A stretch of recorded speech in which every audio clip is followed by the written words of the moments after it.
চলুন আজ এক খুব পরিচিত গল্পকে একদম অন্যভাবে দেখা যাক। এটা শুধু শিয়ালের লেজ হারানোর গল্প না, বরং এটা হলো মানুষের মন ঘোরানোর কৌশল আর সত্যিটা খুঁজে বের করার এক দারুণ কেস স্টাডি। এই আলোচনাটা আমাদের বুঝতে সাহায্য করবে কিভাবে অন্যের কথার আড়ালে থাকা আসল উদ্দেশ্যটা ধরতে হয়।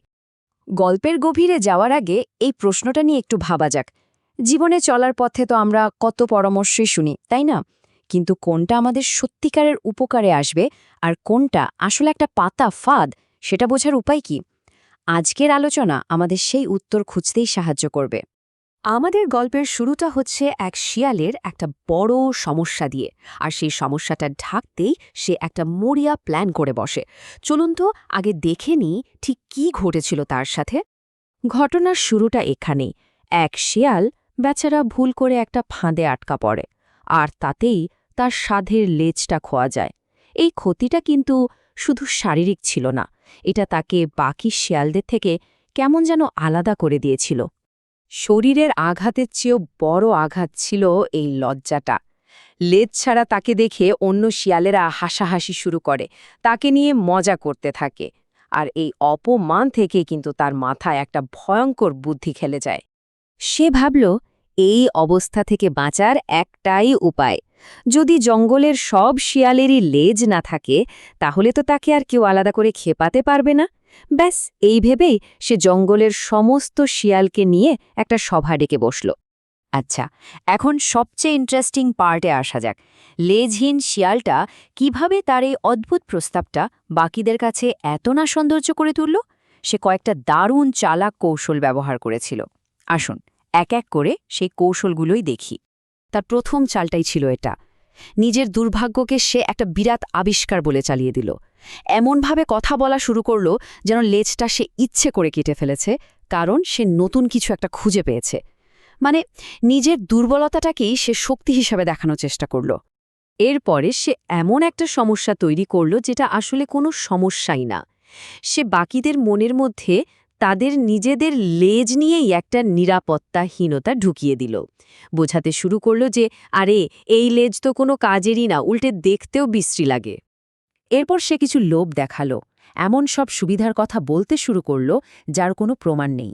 সে বলতে লাগল, লেজ না থাকলে কি আরাম, শরীরটা কি হালকা লাগে, এখন তো আমি আগের থেকে অনেক জোরে দৌড়াতে পারি। সে এমন একটা সুন্দর ছবি আঁকল যা দেখে বাকিরা প্রভাবিত হতে শুরু করে। শিয়ালের এই চতুর কথার কিন্তু দারুণ প্রভাব পড়ল। সবাই ধীরে ধীরে তার কথা বিশ্বাস করতে শুরু করল, আর তখন থেকেই একটা সামাজিক চাপ বা সোশ্যাল প্রেশার তৈরি হতে শুরু করে। তার কথা শুনে শিয়ালদের মনে হতে লাগল, আরে তাই তো, লেজটা তো আসলেই একটা বোঝা। তারা নিজেদের এত সুন্দর লেজ নিয়েই সন্দেহ করতে শুরু করল। ভাবা যায় প্ররোচনার শক্তিটা কতটা, যা কিনা বাস্তবতার বোধটাই একদম ওলটপালট করে দিতে পারে। গল্পের মোড় তখন প্রায় ঘুরে গেছে। বেশিরভাগ শিয়ার তার কথায় এতটাই বিশ্বাস করে ফেলেছে যে তারা আর কোনো কিছু না ভেবেই নিজেদের লেজ কেটে ফেলার জন্য তৈরি হয়ে গেল। ঠিক যখন সবাই মিলে এই বিরাট ভুলটা করতে যাচ্ছিল, ঠিক সেই মুহূর্তে সেখানে এসে দাঁড়াল এক জ্ঞানী শিয়াল। তার আশায় যেন পুরো গল্পের মোড় ঘুরিয়ে দিল। সে যুক্তি দিয়ে লেজহীন শিয়ালের সব চালাকি ফাঁস করে দেয়। সে কিন্তু কোনো ঝগড়া বা তর্কে গেল না। তার প্রথম কাজটাই ছিল সবাইকে থামানো, একটু ভাবতে বলা। সে শুধু অনুরোধ করল, দয়া করে আমার কথাটা শুনুন, ওর পরামর্শটা নেবেন না। এই একটা কথাই সবাইকে একটু থমকে দিয়ে নতুন করে ভাবার সুযোগ করে দিল। এই ছবিটা দেখুন, পুরো ব্যাপারটা একদম পরিষ্কার।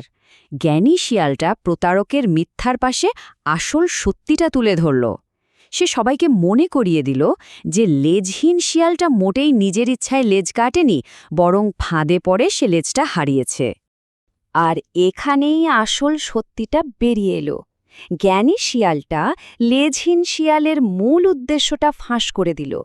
সে বুঝিয়ে বলল, দেখো, এখন ওকে দেখতে খারাপ লাগছে, তাই ও চাইছে আমরা সবাই ওর মতো হয়ে যাই, যাতে ওকে আর একা একা খারাপ না লাগে। আসলে মিজারি লাভস কোম্পানি, তাই না? লেজহীন শিয়ালের চতুর যুক্তির বিপরীতে জ্ঞানী শিয়ালটা প্রকৃতির একটা সহজ সত্য তুলে ধরল। সে মনে করিয়ে দিল যে প্রকৃতি আমাদের যা দিয়েছে তার প্রত্যেকটাই সুন্দর আর দরকারি, কোনোটাই অপ্রয়োজনীয় নয়। সত্যিটা সামনে আসতেই সবার ভুলটা ভেঙে গেল। তারা লেজহীন শিয়ালের চালাকিটা ধরে ফেলল। এরপর সবাই মিলে তাকে তিরস্কার করে সমাজ থেকে বের করে দিল। এভাবেই কিন্তু যুক্তির কাছে প্রতারণা হেরে গেল। এই পুরনো গল্পটা কিন্তু শুধু একটা গল্প নয়, এর শিক্ষা আজকের দিনের জন্য সমানভাবে সত্যি। আসুন এবার দেখে নিই এই উপকথা থেকে আমাদের আধুনিক জীবনের জন্য কি কি শেখার আছে। তাহলে এই গল্প থেকে আমরা কি শিখলাম? প্রথমত, কেউ কোনো পরামর্শ দিলে আগে ভাবতে হবে যে পরামর্শ দিচ্ছে তার আসল উদ্দেশ্যটা কি, তার কি কোনো ব্যক্তিগত স্বার্থ আছে। দ্বিতীয়ত, যদি কেউ আমাদের কোনো দুর্বলতা বা নিরাপত্তাহীনতাকে ব্যবহার করে কিছু বোঝানোর চেষ্টা করে, তাহলে সতর্ক হতে হবে। আর সবশেষে, সব সময় প্রমাণিত সত্যকে মূল্য দিতে হবে। সাজানো কথায় সহজে বিশ্বাস করা যাবে না। এই আলোচনাটা শেষ করার আগে একটা প্রশ্ন রইল।